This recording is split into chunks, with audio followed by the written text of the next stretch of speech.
뭐? 무슨 말을 그렇게 서운하게 해? 서운할 일도 많다.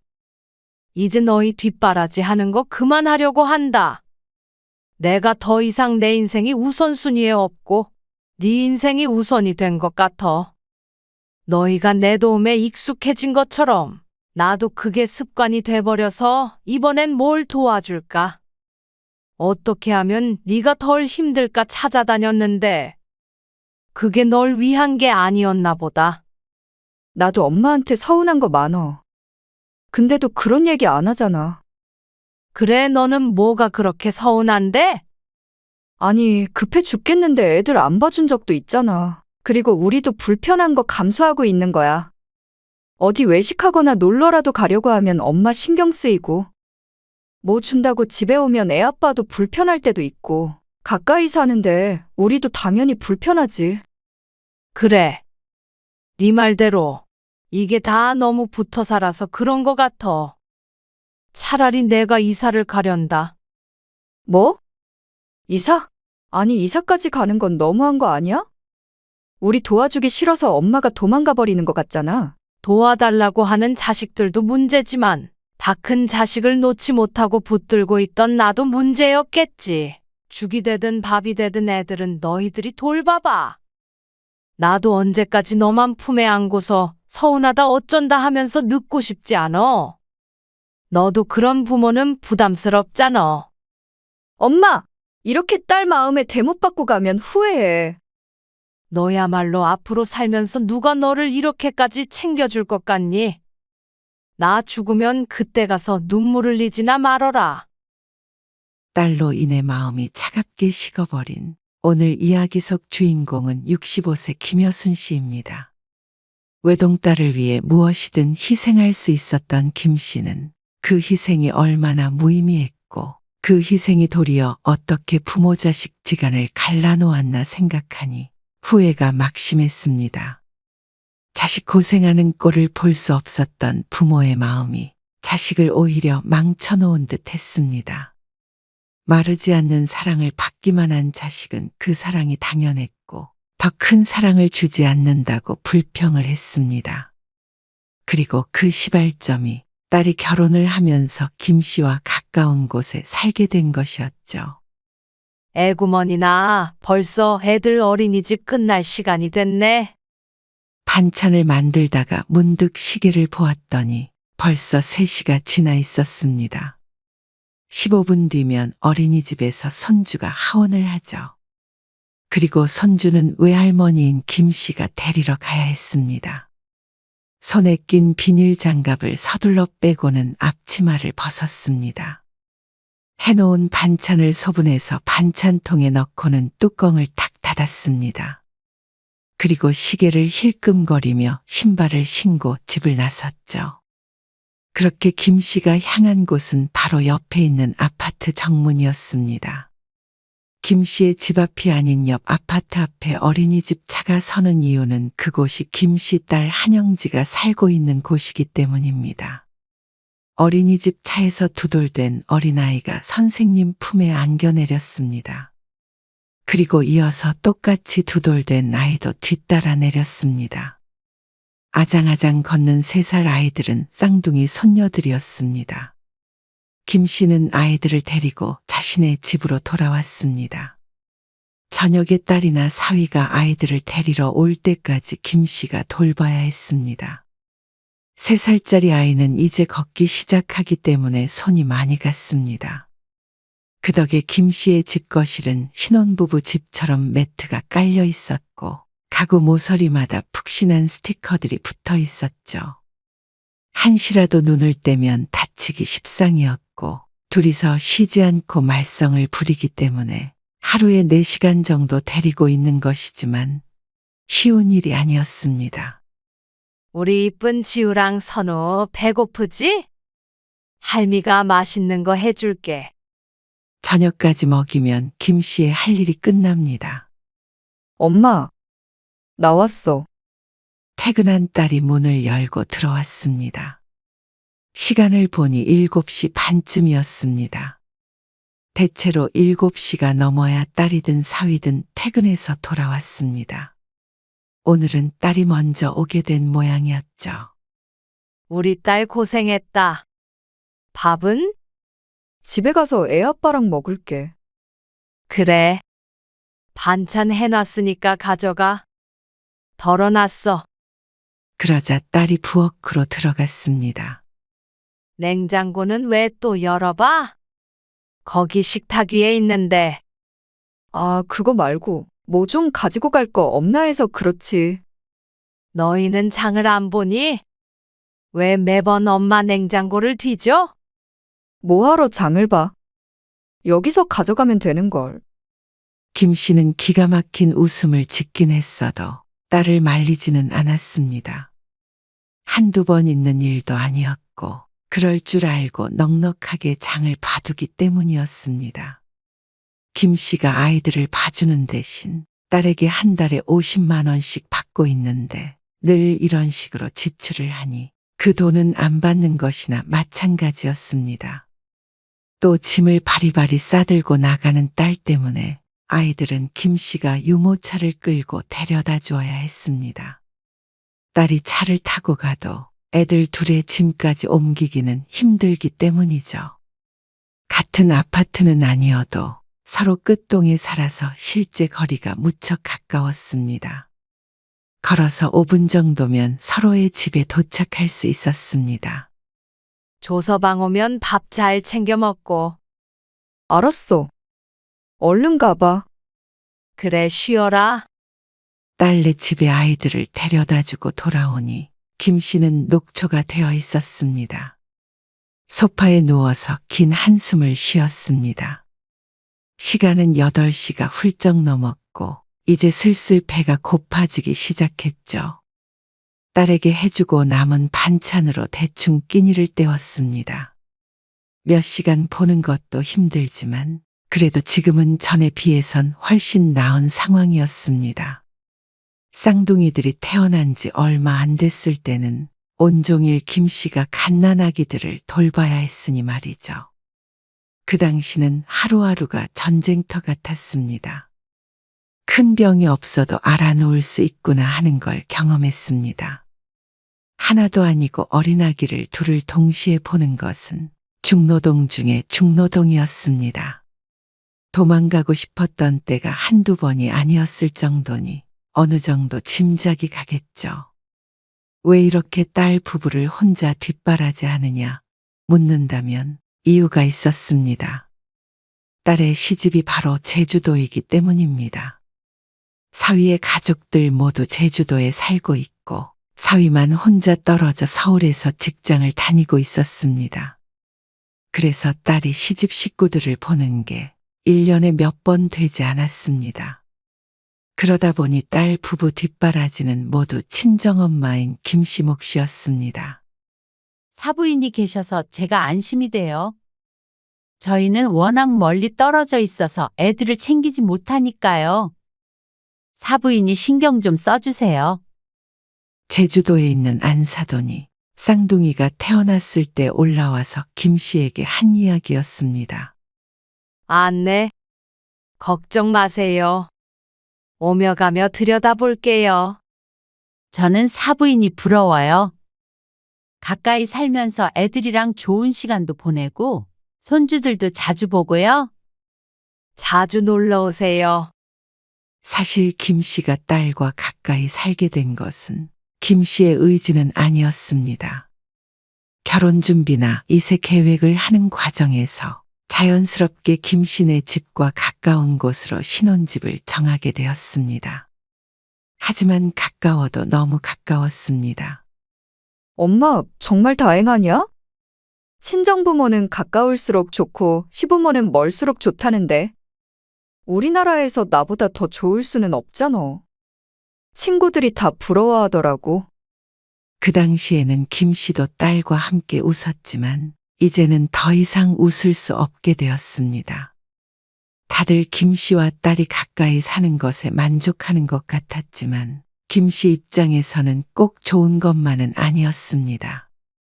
자주 만나지만 자주 만나기에 만날 때마다 맛있는 거 먹고 좋은 시간 보내며 노는 게 아니었기 때문이죠. 김 씨는 오히려 제주도에 살고 있는 사돈이 부러웠습니다. 저희는 가볼게요. 그래. 어서 가봐. 비행기 시간 늦겠다. 알았어, 엄마. 혼자 외롭지 않지? 걱정 말어. 딸이 나가자 정적이 흘렀습니다.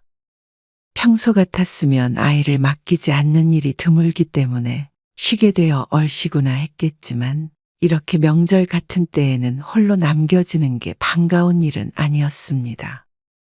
제주도를 하루 이틀 있다가 오긴 비행기 표가 아깝다며 결혼 후 명절이면 휴일이 시작하는 날부터 끝나는 날까지 딸 부부는 제주도에 머물렀습니다.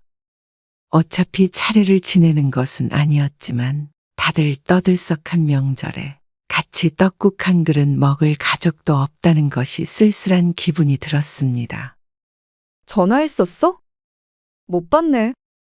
제주도에 도착한 지 한참 되었을 텐데 연락이 없다가 늦은 밤에 전화 온 딸.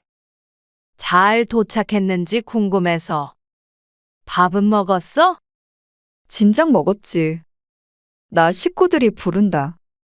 내일 여행 계획 짜고 있거든. 이따가 전화할게. 그래. 알았다.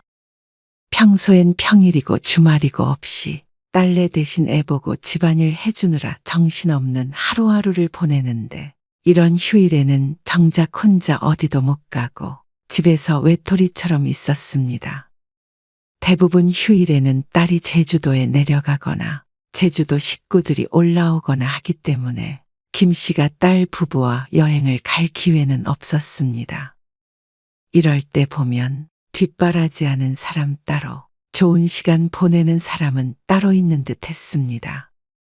멀리 사니까 이해해야겠지만 멀리 사니 서로 더 애틋해 보이기도 하고 늘 좋은 면만 보니 어쩔 땐 부러웠습니다. 그래, 떡국 먹어서 뭐하냐? 한 살 더 먹기나 하지. 딸이 결혼하기 전까지는 늘 함께했던 명절이기 때문에 딸이 결혼한 후에 혼자가 된 것이 무척 어색했습니다. 남편이 죽은 뒤에 딸과 둘이 오순도순 보냈던 시간이 오래된 과거가 된 듯 했습니다. 하지만 이것도 1년, 2년 지나니 김 씨도 익숙해지고 있었죠. 그리고 그런 관계에 어느새 적응을 한 것은 김 씨뿐만이 아니었습니다. 조서방. 좀 늦었네. 네. 일이 늦게 끝나서 영지는 야근한대요. 그래, 전화 받았지. 밥은 먹었어? 아, 지금 퇴근하고 바로 오는 거니까. 못 먹었죠. 그래? 불고기 재워놨는데. 그거 가지고 가서 영지랑 같이 먹어. 아니요. 제가 짐이 많아서요. 아이를 안으면서 하는 사위의 말에 김 씨가 대답했습니다. 차 가지고 온 거 아니야? 내가 같이 가서 실어줄게. 아니에요. 애들 안고 짐까지 들고 못 올라가요. 그래? 그럼 불고기만 챙겨서 가. 애들은 내가 데려다 줄 테니까. 괜찮다니까요. 장모님, 저 좀 피곤해서요. 저녁 안 먹을 거예요. 애들만 데리고 갈게요. 어쩐지 사위의 표정이 어두워 보였습니다. 일이 늦게 끝났으니 피곤한 듯 했습니다. 그래, 그럼 영지라도 먹으라고 이거를 내가 갖다 줄까? 아니, 오늘이 좀 그러면 내일 영지한테 줄게. 그러니 사위가 짜증스럽게 대꾸했습니다. 아니요, 장모님 드세요. 그러니 김 씨가 놀라 대답했습니다. 아, 피곤하지? 알았어. 얼른 들어가 봐. 괜히 붙잡아뒀네.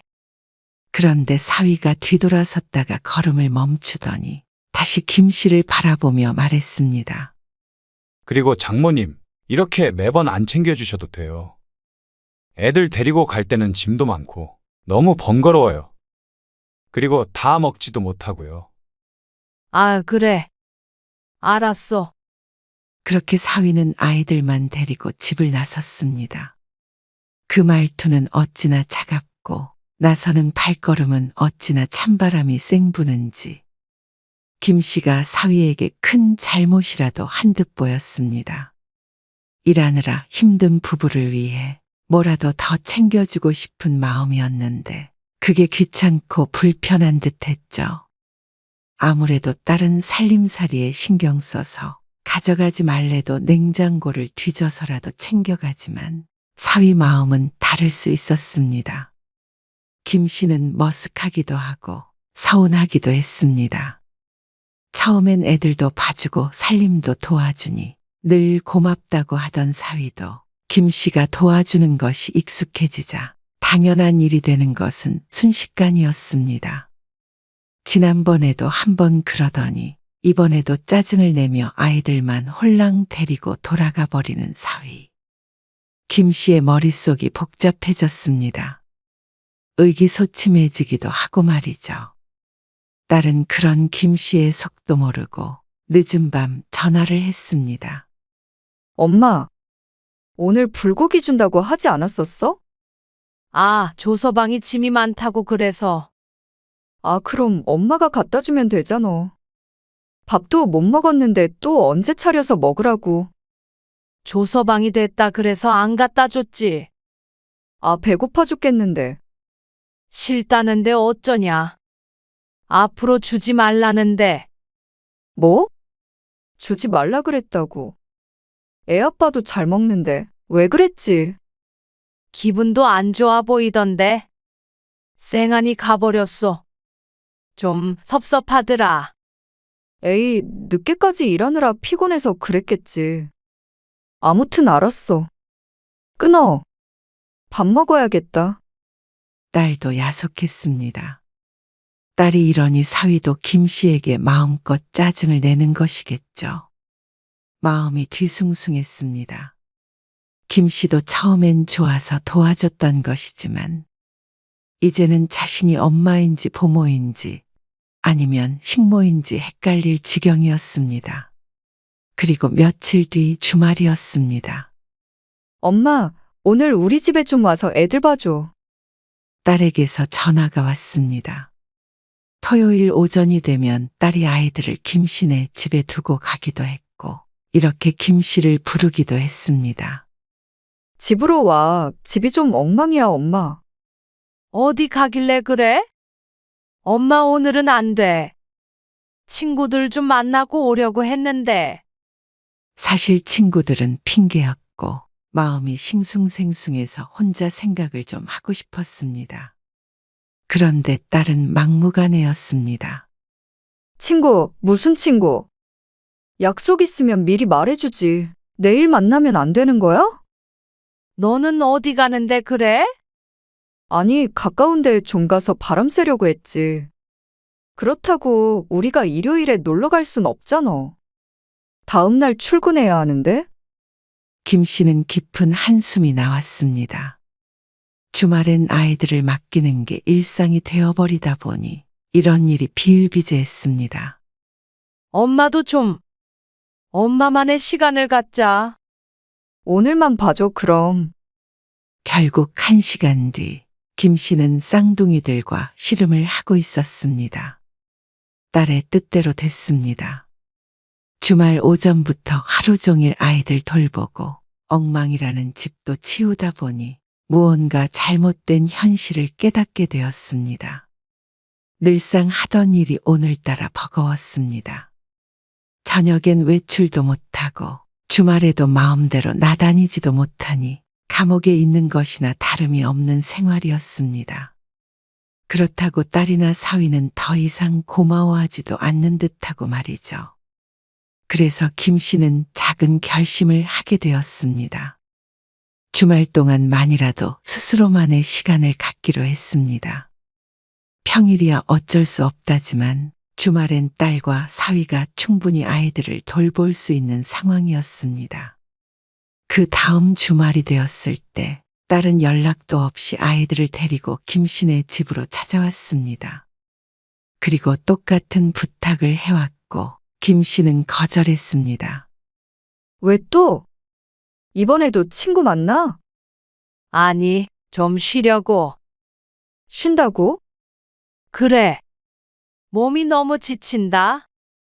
쌍둥이 중 하나가 감기에 걸리는 바람에 자꾸 보채서 평소보다 힘든 평일을 보냈기 때문인지 몸이 더욱 지친 상태였습니다.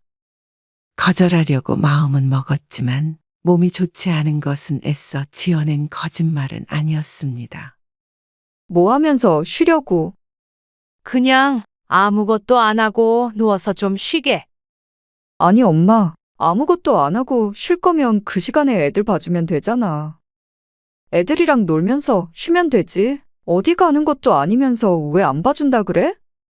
딸은 납득이 안 가는 듯 했습니다.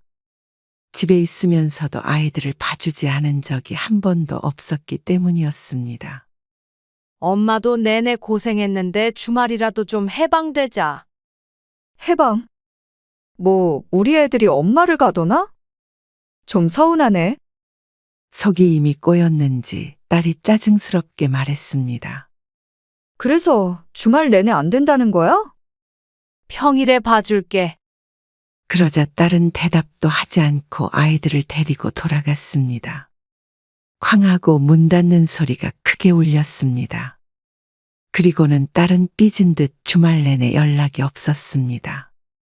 그런 딸이 걱정스럽긴 했지만 한편으로는 해방감을 느끼기도 했죠. 그리고 월요일 저녁, 사위가 아이들을 데리러 김씨네 집으로 왔습니다. 장모님, 영지가 기분이 많이 상했어요. 어머니가 기분 좀 풀어주세요. 많이 서운했나 봐요. 주말에 약속도 취소해야 돼서 좀 곤란했던 것 같아요. 사위의 말에 김씨도 마음이 답답했습니다. 사실상 딸과 사위가 아이들과 보내는 시간은 극히 적었습니다.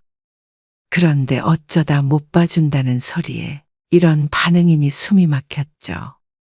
그리고 화요일 저녁에는 사위가 아닌 딸이 아이들을 데리러 왔습니다. 왔니? 하루에도 몇 번씩 전화하고 만나던 사이였는데 2, 3일 좀 못 봤다고 어색했습니다. 애들은? 방에 있어. 밥은 먹었니? 진짜 그놈의 밥 타령 좀 그만해. 뭐? 맨날 볼 때마다 밥 먹었느냐고는 왜 물어봐? 지겨워 죽겠어. 김 씨는 당황해서 말을 잃었습니다. 아무리 삐졌다고 하더라도 말이 좀 심한 듯 했습니다. 김 씨가 물끄러미 쳐다만 보고 있자 딸도 아차 싶었는지 조금 누그러진 말투로 얘기했습니다. 아니, 내가 굶고 다니는 것도 아닌데. 김 씨는 피가 차게 식는 듯한 기분이 들었습니다. 나는 그놈의 밥 먹었는지 안 먹었는지 궁금해해주는 친정엄마가 옆에 있었다면 참 좋았을 텐데 넌 그게 지겹구나. 이번에 딸의 말문이 막힌 듯 했습니다. 어서 가봐. 김 씨는 서로 기분만 더 틀어질 것 같아서 서둘러 딸을 보냈습니다. 딸도 머뭇거리더니 아이들을 데리고 나갔죠. 김 씨는 밤새 잠을 한숨도 못 잤습니다. 눈만 감으면 딸과 사위가 떠올랐습니다. 차갑던 딸과 사위의 표정. 그동안 당연스럽게 아이를 김 씨의 집에 놓고 가버리던 뒷모습. 짜증을 내던 말투. 그런 것들이 머리를 복잡하게 했습니다. 이렇게 떠올리고 있자니 그동안 김 씨 본인이 화를 자초한 것 같았습니다. 딸이 결혼하며 김 씨 집 근처로 오겠다고 했을 때도 자신이 너무 안일했던 것 같았습니다. 막연히 좋을 것이라고만 생각했던 자신이 어리석었습니다. 조금은 멀리 떨어져 사는 게 서로에게 좋을 것 같다는 생각을 이제 와서 한 자신이 바보 같았죠. 이제 쌍둥이들도 어느 정도 컸으니 김 씨는 육아에 손을 떼려고 마음을 먹었습니다. 밤새 고민한 결과였습니다. 하지만 다음 날도 아이를 맡겨야 하는 딸에게 어떻게 말을 꺼내야 할지 고민이 되었습니다. 오후에 김 씨가 평소처럼 어린이집 차에서 내리는 아이들을 데리고 들어왔습니다. 그리고 저녁에 딸이 데리러 온다면 그때 이야기를 꺼내기로 했죠. 이번엔 딸을 위한 반찬도 하지 않았습니다. 김 씨는 아이들만 저녁을 먹인 뒤에 집안에만 있기에도 갑갑해서 아이들을 데리고 집 앞 놀이터로 나갔습니다. 아이들이 노는 모습을 보며 김 씨는 한숨을 쉬었습니다. 아이들이 무슨 짐이라도 된 듯한 상황에 마음이 좋지 않았죠. 이쁜 내 강아지들, 너희들이 무슨 죄니? 30분 정도 놀고 있으니 주변이 어둑해지기 시작했습니다. 애들을 데리고 들어가려던 찰나에 주차장으로 딸이 것으로 보이는 차가 들어왔습니다. 아이고, 너희 엄마 왔나 보다.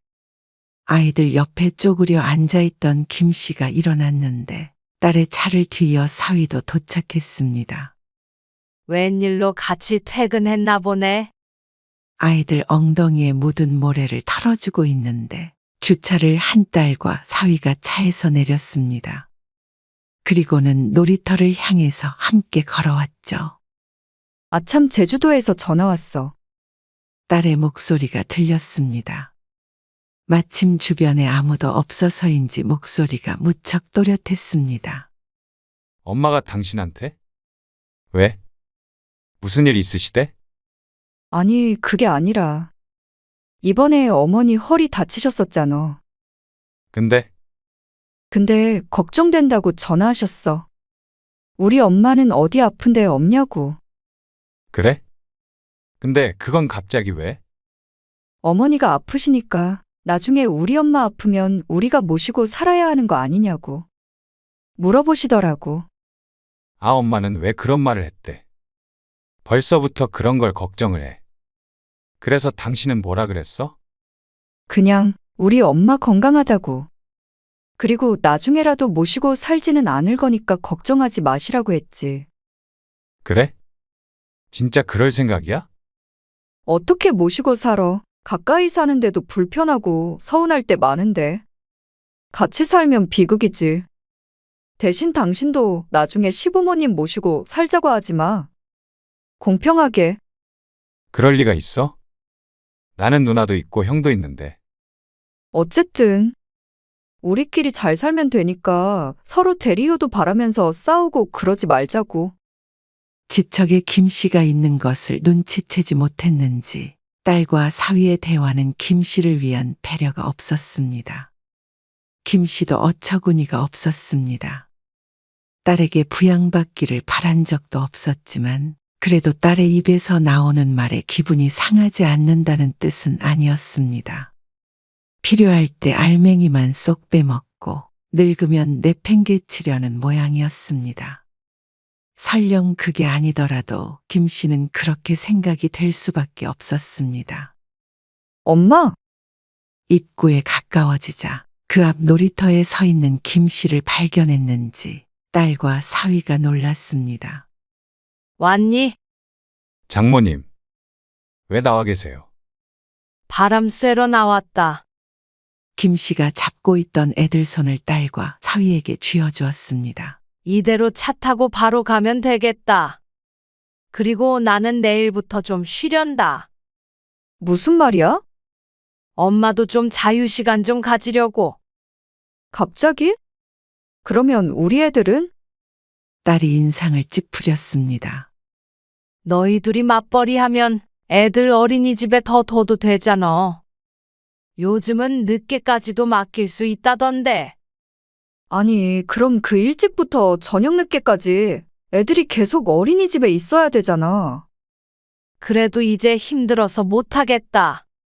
이렇게 갑자기 통보하듯이 말하는 게 어딨어? 너무한 거 아니야? 지난번에 엄마한테 밥 타령 지겹다고 했던 것 때문이지. 근데 애들 가지고 그러면 어떡해? 바깥에서 이러지 말고 애들 데리고 들어가 봐라. 나중에 연락할 테니까. 사실 김 씨는 딸에게 더 이상 실망하려고 해도 할 수 없을 정도였습니다. 그만큼 속으론 좌절감마저 들었습니다. 허리가 분질러지고 손끝이 부르터도 딸에게 조금이라도 도움을 주고 싶어서 안달이 났었는데 그것들이 다 부질없는 짓이었습니다. 아니, 나중에 연락한다니. 당장 내일도 애들을 봐줘야 하는데. 왜 그렇게 무책임해? 나 요즘 엄마한테 너무 실망이야. 오늘은 좋게 넘어가려 했지만 딸이 도와주질 않았습니다. 무책임? 내가 낳은 너는 내 책임이라지만 네 자식들은 영지 네 책임 아니니? 뭐? 무슨 말을 그렇게 서운하게 해? 서운할 일도 많다. 이런 데서 할 말은 아니지만 이제 너희 뒷바라지 하는 거 그만하려고 한다. 내가 더 이상 내 인생이 우선순위에 없고 네 인생이 우선이 된 것 같아. 너희가 내 도움에 익숙해진 것처럼 나도 그게 습관이 돼버려서 이번엔 뭘 도와줄까? 어떻게 하면 네가 덜 힘들까 찾아다녔는데 그게 널 위한 게 아니었나 보다. 장모님 왜 그러세요? 너무 흥분하신 것 같은데. 애 봐주시는 거 힘드셨으면 저희가 알아서 할게요. 엄마, 애아빠 있는 데서 꼭 이렇게 해야 돼? 내가 뭐가 돼? 너는 조서방 있는 데서 엄마 무시하고 부려먹고 그랬잖아. 그러니까 조서방도 장모를 장모로 안 보지? 아니, 장모님, 제가 언제. 엄마, 일하고 피곤하고 그러다 보면 좀 말이 날카롭게 나갈 수도 있는 거지. 왜 그래, 그거 가지고. 아니, 딸내미가 엄마를 소중히 여기면 어느 사위가 장모를 업신 여길까? 그렇게 따지면 나도 엄마한테 서운한 거 많어. 근데도 그런 얘기 안 하잖아. 도리어 김 씨에게 서운하다는 딸. 너는 뭐가 그렇게 서운한데? 아니, 급해 죽겠는데 애들 안 봐준 적도 있고, 우리도 불편한 거 감수하고 있는 거야. 어디 외식하거나 놀러라도 가려고 하면 엄마 눈치 보이고, 뭐 준다고 집에 오면 애 아빠도 불편할 때도 있고, 가까이 사는데 우리도 당연히 불편하지. 그래. 이게 다 너무 붙어 살아서 그런 거 같아. 차라리 내가 이사를 가련다. 뭐? 이사? 사실 간밤에도 곰곰이 생각했던 것이었습니다. 이 모든 일의 시발점이었습니다. 아무리 친정엄마라고 하더라도 시부모처럼 멀리 살아야 늘 애틋하고 좋은 사이를 유지할 수 있는 것이었습니다. 진작에 알았더라면 결사반대를 해서라도 옆에 살게 하지 않았을 것입니다. 하지만 뭐든 겪어보지 않으면 모르는 법이죠. 이사까지 가는 건 너무한 거 아니야? 우리 도와주기 싫어서 엄마가 도망가 버리는 것 같잖아.